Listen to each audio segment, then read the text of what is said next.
Today, I am super excited to have Dr. Lisa Miller on the program. Dr. Miller is the New York Times bestselling author of The Spiritual Child and a professor in the clinical psychology program at Teachers College, Columbia University. She recently had a new book published, and I am so excited about this. And that's what we're going to be talking about today. The name is The Awakened Brain, the New Science of Spirituality and Our Quest for an Inspired Life.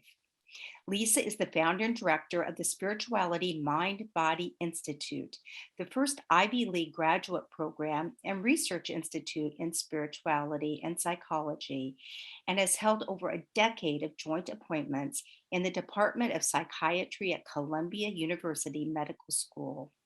Her innovative research has been published in more than 100 peer-reviewed articles in leading journals, including Cerebral Cortex, who knew there was such a thing, the American Journal of Psychiatry, and the Journal of the American Academy of Child and Adolescent Psychiatry.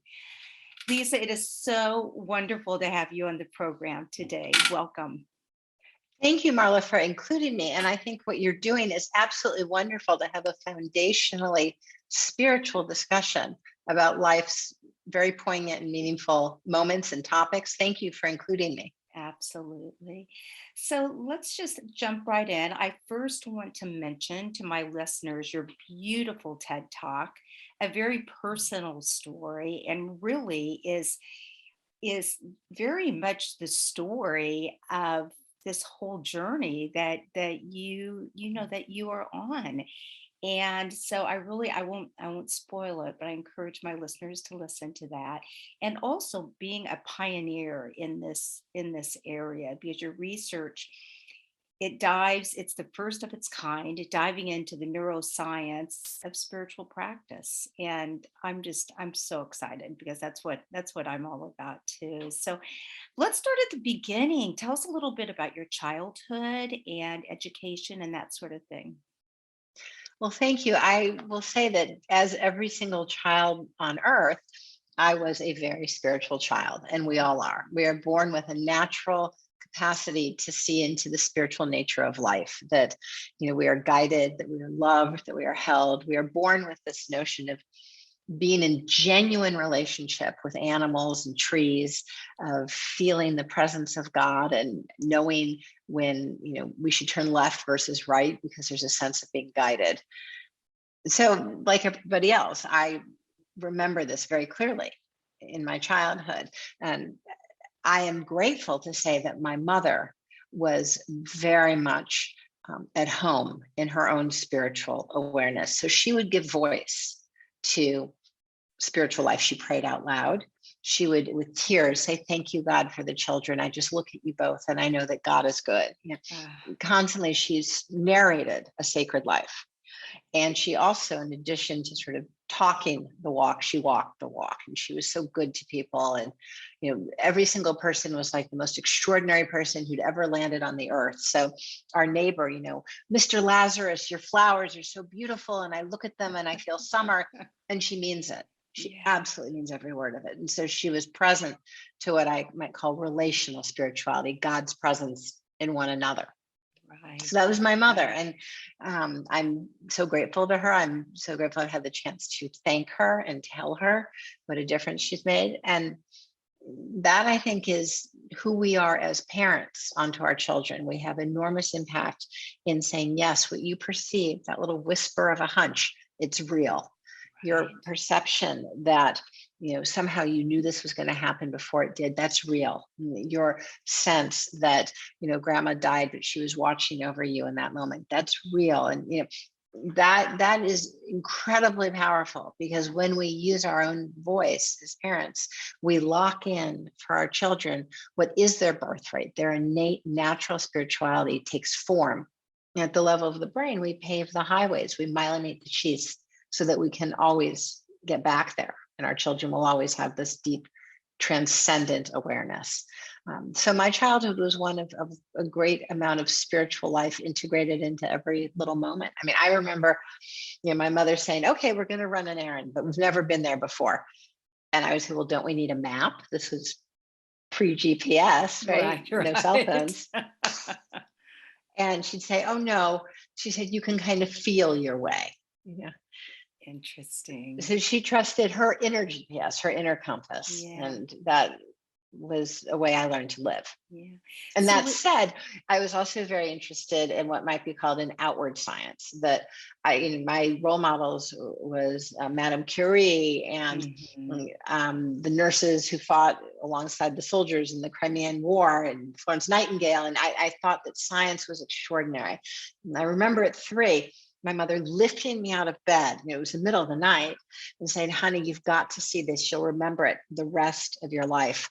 And setting me down right in front of the moon landing. And And you were outward science. 3 years old. I was 3 and I remember it clear as day, Marla, clear as day. So Wow. the outward science mattered too, and Yes. the inner life of spiritual awareness and the outer witness of science could comfortably be part of one integrated whole life. They could go hand in hand. Yeah. Did you find, Lisa, as you got older, let's say even in late elementary school and older, when you had times when maybe you were struggling a little bit, did you go to that higher power? How did you integrate this personally inside that inner strength yourself? So I remember in college, being deeply, passionately interested in what is the nature of life and where is God's presence in our lives and what is my purpose and calling at a spiritual level, as every young person is really hardwired to want to know. Yeah. But what I found, strangely enough, was a very radical secular materialism. I found a tendency that no one talked about God, and it was kind of suggested that we don't do that here.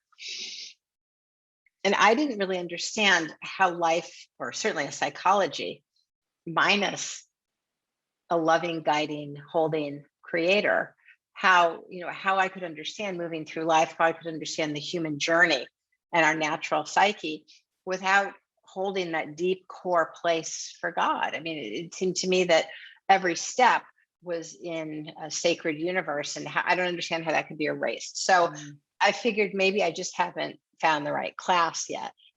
And I took every class I could find. And Marla, Right. I'm not kidding. I sat in the front row waiting to hear, looking into the professor's eye, waiting to hear about spirituality. And these were nice people, and I'm sure they were great, parents and good people, Right. but not a word. And so, I was very patient. And I then went on to, graduate study and internship, and still not a word.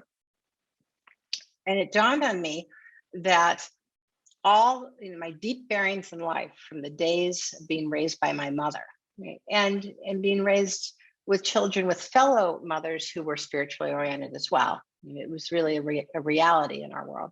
Um, it had no expression in academic life, and that made no sense to me. And I figured, well, I guess I could sort of take it or leave it, academic life, and it seems like a big hole. But when I then stepped on to an inpatient unit with suffering people, when it was no longer an academic exercise of studying clinical psychology or coming to examine the research on mental illness, but really being there with people in terrible pain. It was really unethical, I thought, to be Yes. able to see that there's a place for spirituality. It's not here, and do nothing. That seems to me that my life would have been by omission, stepping back from something that needed to be done. So I'll share with you, and a bit of this is in the awakened brain, that I'm, a new intern, right? Just out of my doctoral program, just about to be licensed on an inpatient unit in New York. And on this inpatient unit, there was tremendous inner pain. There were people who had 4, 5, some of them 10 times been admitted to this inpatient unit or other inpatient units because the pain was unbearable or they'd attempted to take their life. Some of them were explosive and couldn't contain themselves. Some of them were so weighed down that they were introverted to the point of erasing themselves. They almost disappeared from plain sight. Yeah, the pain was unbelievable. And treatment at that point in the 90s was to go back to the source of pain in your life. Tell the story again and tell it one more time. No, tell it to me from the beginning, over and over. So much so that patients would literally sit down, and before you even introduced yourself, they'd start their story. They were well rehearsed in what one does on the inpatient unit. And these stories were incredibly painful, but they were told in a way that was almost mechanical. They were Right. simply, it wasn't healing. It wasn't healing. And in some cases, it was re-traumatizing. To go back and live through that pain again, the death of a parent at a young age, an assault, an abuse, being a hidden child, these were things that were so flooding that people did not seem better. They seemed overwhelmed by their own pain. And it seemed to me that was not healing, that there might be a time and place for that with some other patient somewhere, but this was not the treatment of choice for the patients in front of my eyes. So I was really feeling quite concerned about the damage that mainstream psychotherapy could do in the case of severe mental illness, never mind not help. When, as life is so beautiful and guiding, we came upon the season of Yom Kippur, which in the Jewish tradition is the time, right, of atonement, of forgiveness. Mm-hmm. And sitting there one day, first thing in the morning, 8 a.m. in our inpatient unit community meeting, one of the patients raised his hand and he said, "What's planned for the high holidays? What's planned for Rosh Hashanah and Yom Kippur?" And the unit chief sort of looked to the left and looked to the right, and he said, "There's nothing planned." And this man looked devastated, that he had so much pain. He wanted Yom Kippur. He wanted a time of healing, of renewal, of a new year. Right. And the other fellow in the room said, "What? Nothing? He was a more explosive type. He's like, "That's wrong." And he gets up, he walks out. And I thought, this just isn't right. And I'm far from, qualified as a rabbi, but I've certainly as a Jew been to many Yom Kippur services. Yes. I don't know if I could lead one, but I can facilitate one, right? And that it was really a moral imperative that their soul was crying out, "I'm in pain. I want Yom Kippur. This is our time of healing." And so I offered to run the service. And when I arrived on Yom Kippur, it was extraordinary. There were 4 Jewish patients. And on this inpatient unit, people were required to wear, hospital gowns as if they were in there for an appendectomy. They weren't physically ill. And Right. and they were kind of humiliating, your fanny shows. They're not dignified, right? And instead of wearing these horrible gowns, they were wearing beautiful clothes. Maybe it was the finest they'd brought with them. Maybe they had a relative drop it off. They looked like congregants at my temple. They looked absolutely whole, and that they'd risen for the occasion. As we then, Marla, we went through the prayers, people were so engaged and so on. It was the exact opposite of the walled off community meeting. It was showing up for one another. We went around and talked about, what is Yom Kippur for you? And the woman who had erased herself said, I'd always realized that Yom Kippur was a day that you can ask for forgiveness, but sitting here with you all, I realized that I can actually be forgiven. She'd had a spiritual breakthrough. She'd been stuck for 20 years, feeling unworthy and guilty, and she could be forgiven. And then the fellow who was explosive, he was actually the one that kept us on pace with the service. And in the sound and the song and the beauty of the prayers that he'd said all his life, he held the body of the service, of the prayer. So I saw the equal opposite. I saw the healing, whatever was directly opposite of the suffering, of the disability, I saw in wholeness, in light.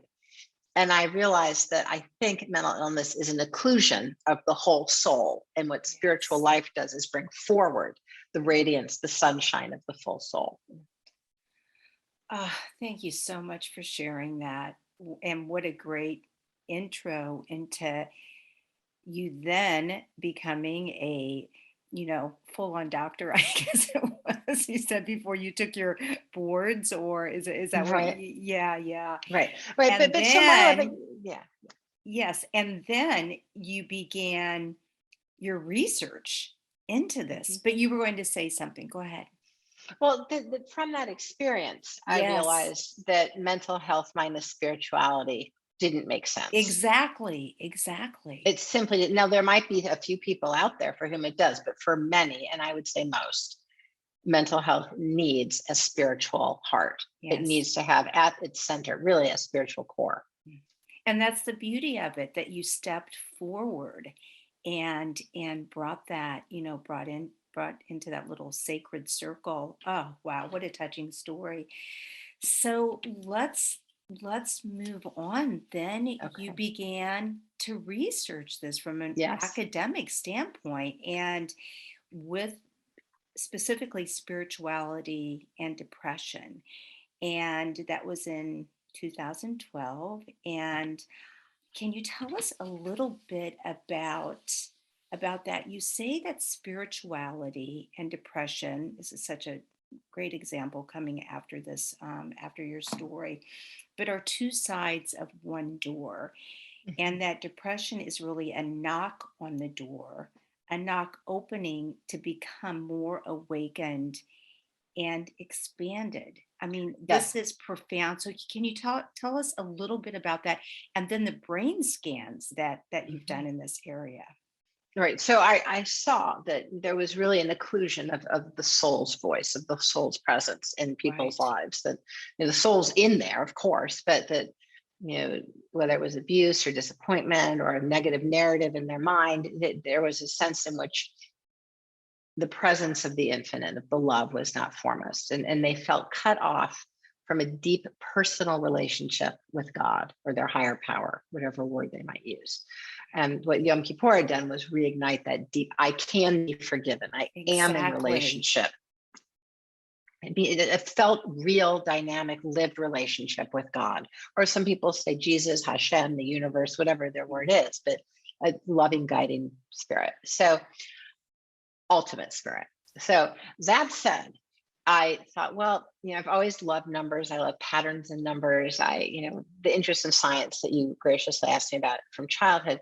Well, it's also the case that if you want to change the field in mental health, it's the language of science. It's published Yes. peer review research that says, this is the portrait of mental health. This is a validated treatment. This is a form of true distress. So it seemed to me that if I really wanted to help be part of changing the field, that clinical science was an important piece in addition to integrated treatments that engage the spiritual core.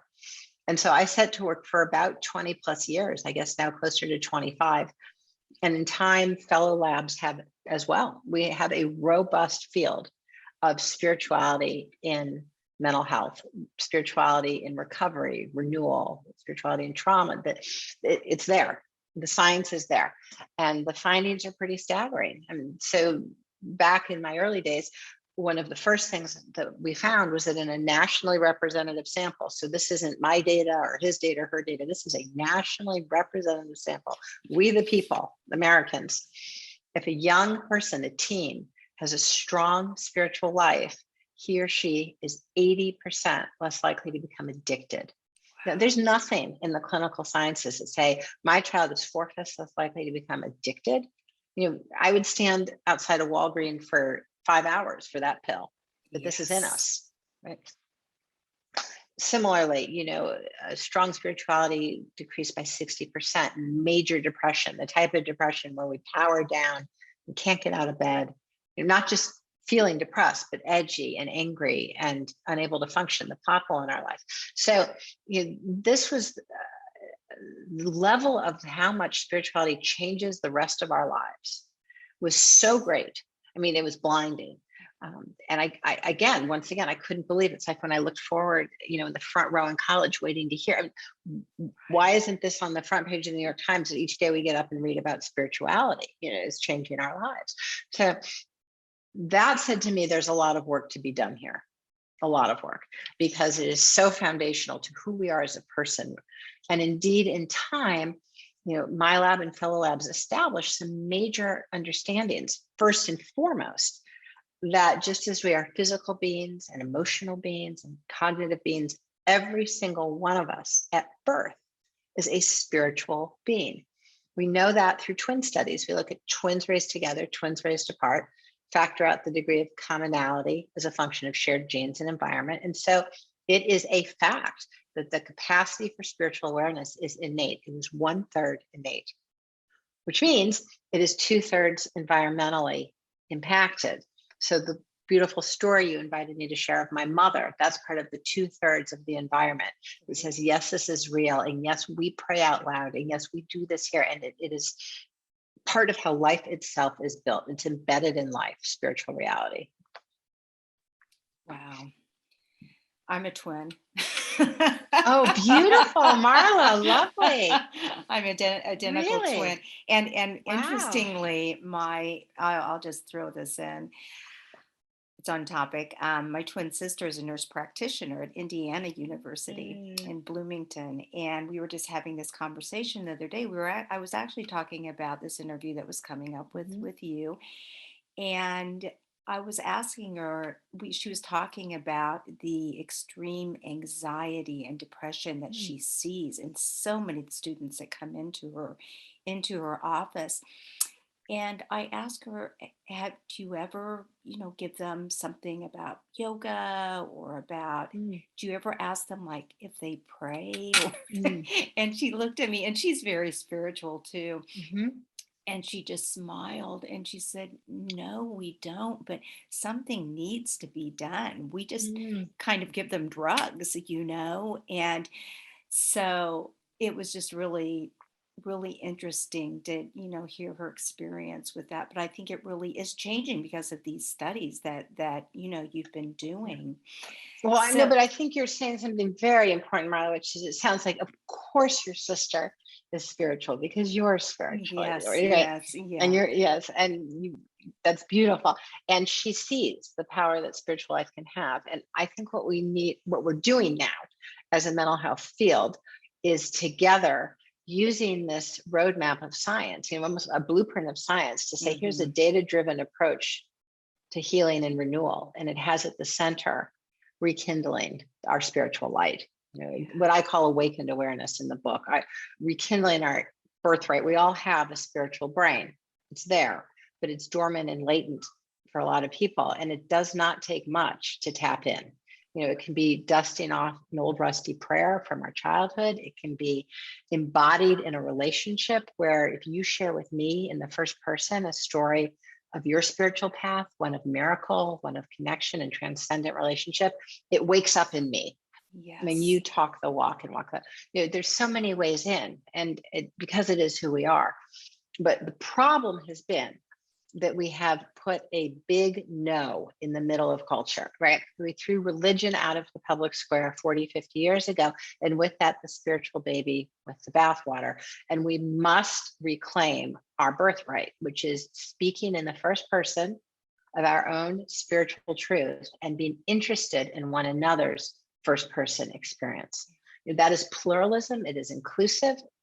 We've managed to have inclusivity around race and gender and orientation. Can we have inclusivity around people's own spiritual path, spiritual diversity? And I think that we're there. I think things are so painful right now for young people, so painful. And they're primarily painful because they have an atrophied spiritual core.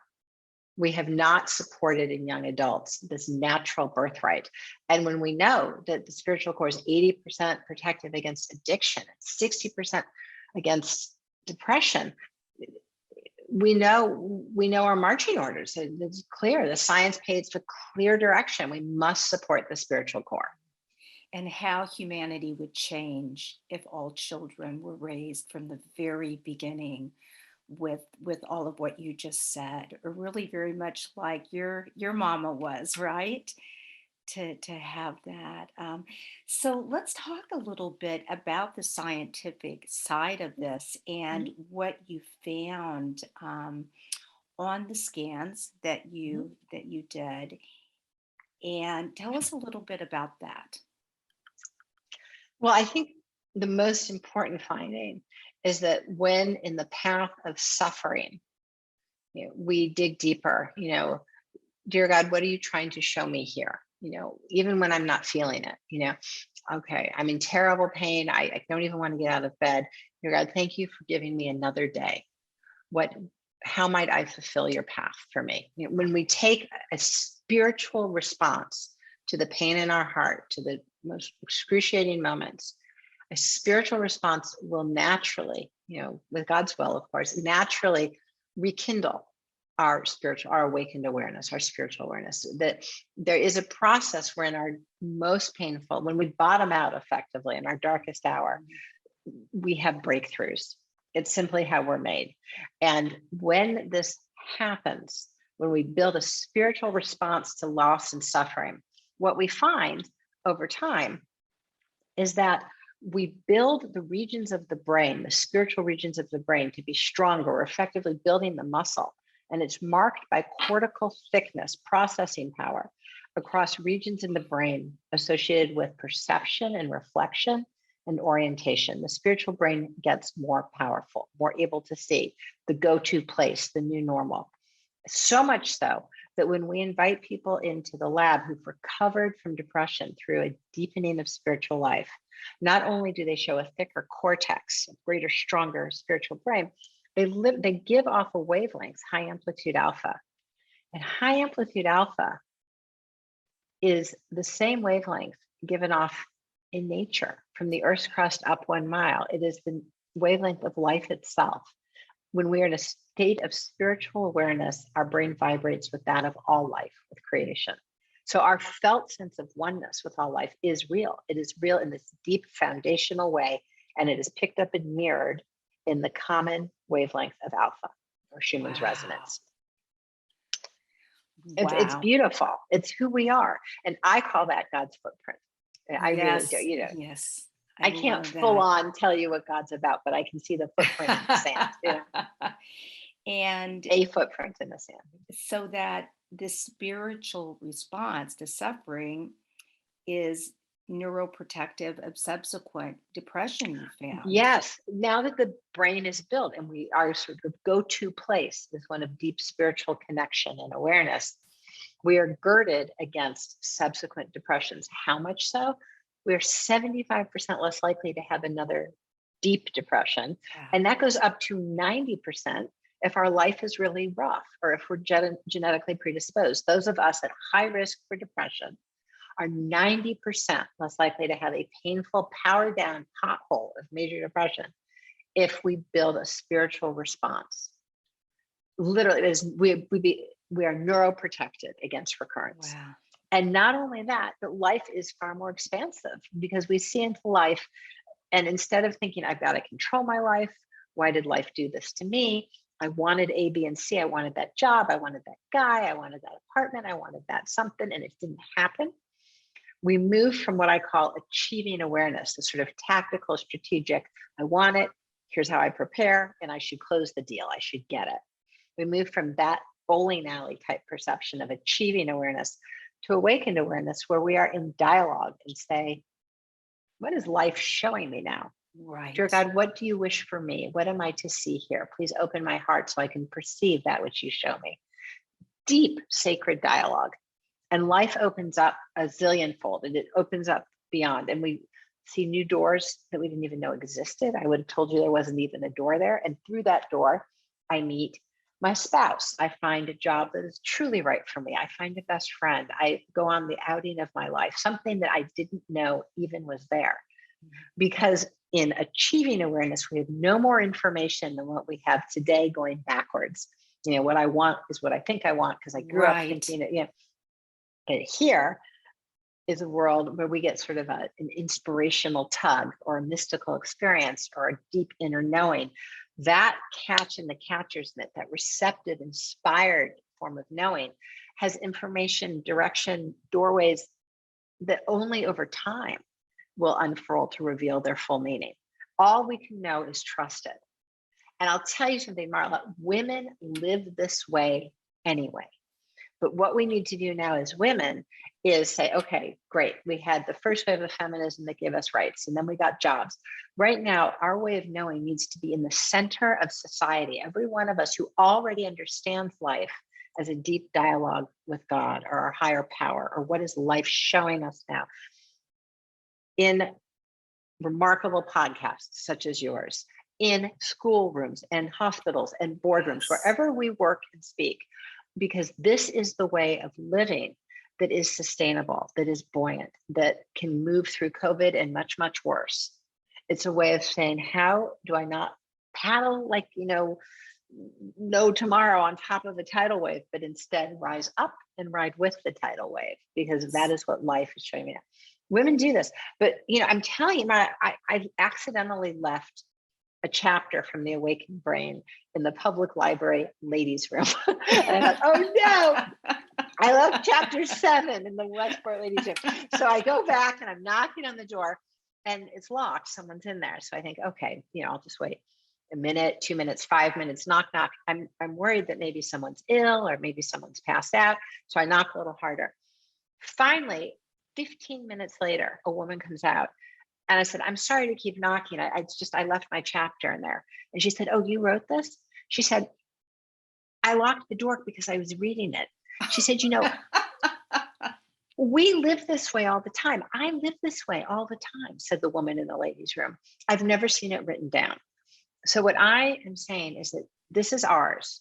Science mirrors this as being evident and factually correct, that the brain is hardwired to perceive a deep dialogue with God.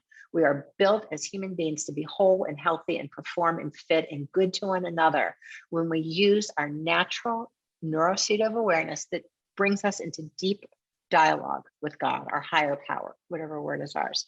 And science says, yes, in MRI studies, this is a fact. And science says, yes, in genotyping studies, this is a fact. And in long-term clinical course studies, we are healthier, we are more resilient. We don't just get better, back to baseline. We are renewed. We are made more through post-traumatic spiritual growth. But it needs to be that we live life on spiritual bedrock. Women, bring ourselves now to our kids, to our jobs, because to be buoyant in this very volatile world requires spiritual footing. It is an act of awakened awareness to be in dialogue with a volatile world. Wow.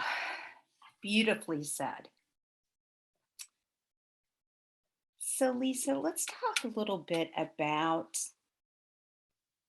some people might be saying right now, so how do we've been talking about prayer, but how do I tap into this? And, I love talking about creativity and dreams and visions and imagination and remembering the golden rule. So, all first of those, all of all those those, things, all yes. those. So, how do you feel humanity would change if the young grew up with these things interweaved into their daily lives, validated, encouraging curiosity, trusting their intuition, those sorts of things?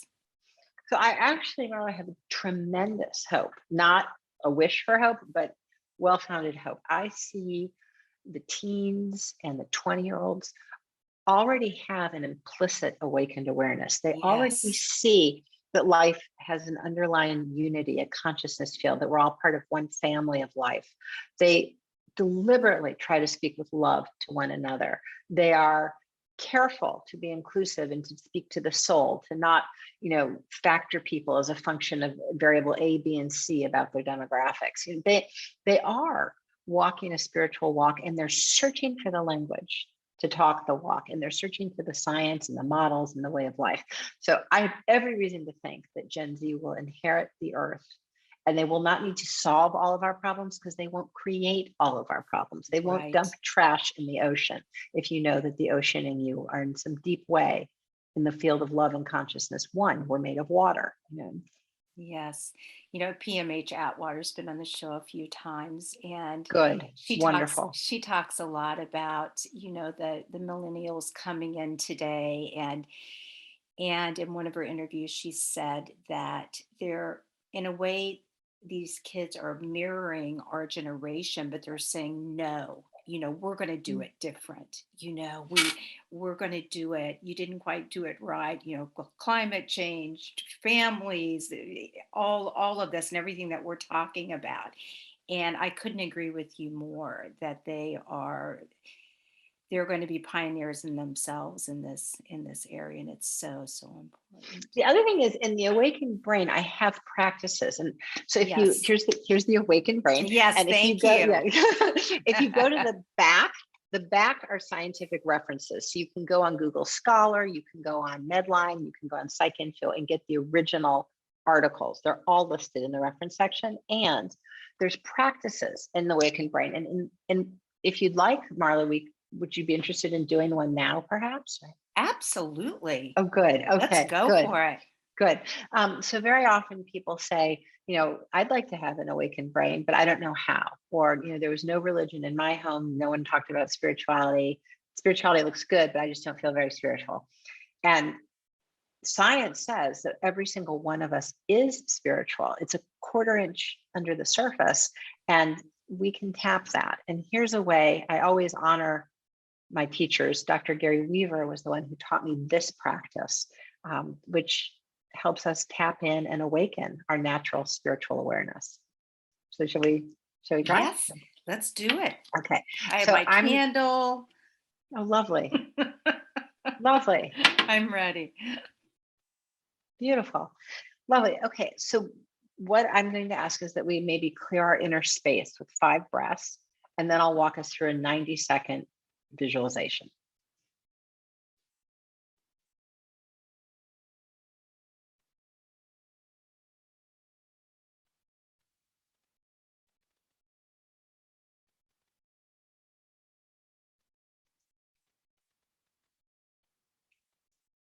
I invite you to set before you a table. This is your inner table. And to your table, you may invite anyone, living or deceased, who truly has your best interest in mind. Anybody living or deceased who truly has your best interest in mind.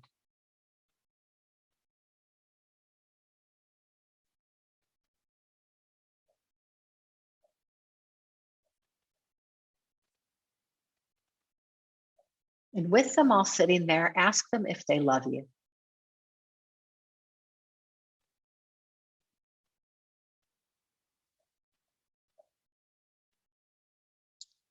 And now you may invite your higher self, the part of you that is much more than what you have or don't have, what you've done or not done, your true, eternal higher self. And ask you if you love you.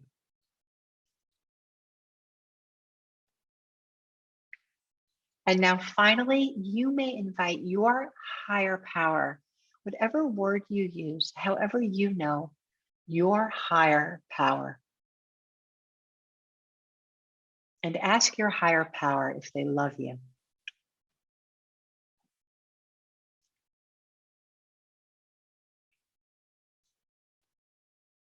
And now with all of those people sitting there right now, what do they need to tell you? What do you need to know? What do they need to share with you right now?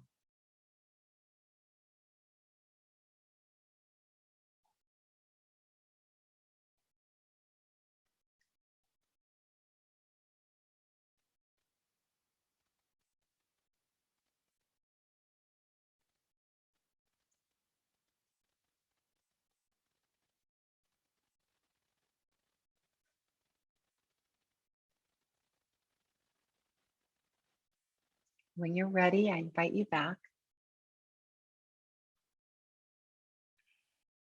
This is your counsel, and they are always there for you. Who shows up may change depending on where you are in your journey, and you may ask them what is on your heart at any point in your road. Beautiful. Thank you so much for that. I'm so grateful that you felt connected through it. Yes, yes. Well, Lisa, thank you so much for coming on the show today. And is there anything that I haven't asked that you'd like to share, or any Anything you'd like to shout to the world? It's Well, like, Marla, what I have felt today being with you is tremendous love in your presence, tremendous love, that you emanate love and that God's love is in and through us who convening this space here. It's a sacred space. And I want to thank you and honor the work you're doing and committing to in your path, and all who are with us today for joining us in this deep field of love. Thank you. so if people want to find you, how would they go about doing that? Good. Thank you. Well, so you could just Google lisamillerphd.com, lisamillerphd.com, or you could do the Awakened Brain, Yes. the Awakened Brain and Lisa Miller, and it pulls up a lot of discussions and videos that share in the work. And sometimes it helps to have bite-sized pieces when we're getting our feet wet. So the Awakened Brain, Lisa Miller. And then, on my website, lisamillerphd.com, there's some discussions, there's some videos, but there's also announcements of times that we'll be convening. And as Marla, as you and I had discussed at Columbia University, I started the Spirituality Mind Body Institute, which is a place of convening for spirituality and education, spirituality and mental health and treatment and prevention.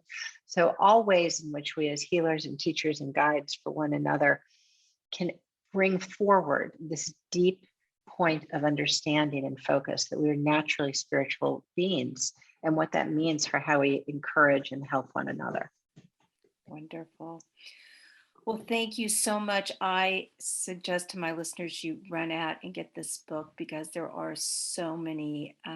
It's just filled with amazing information and also exercises that I've been doing and transformative. So thank you so much. And you stay warm back there on the East Coast. Marla, thank you. Thank you for so much that you contribute to our world, and bless you in the season of love. Thank you, Lisa.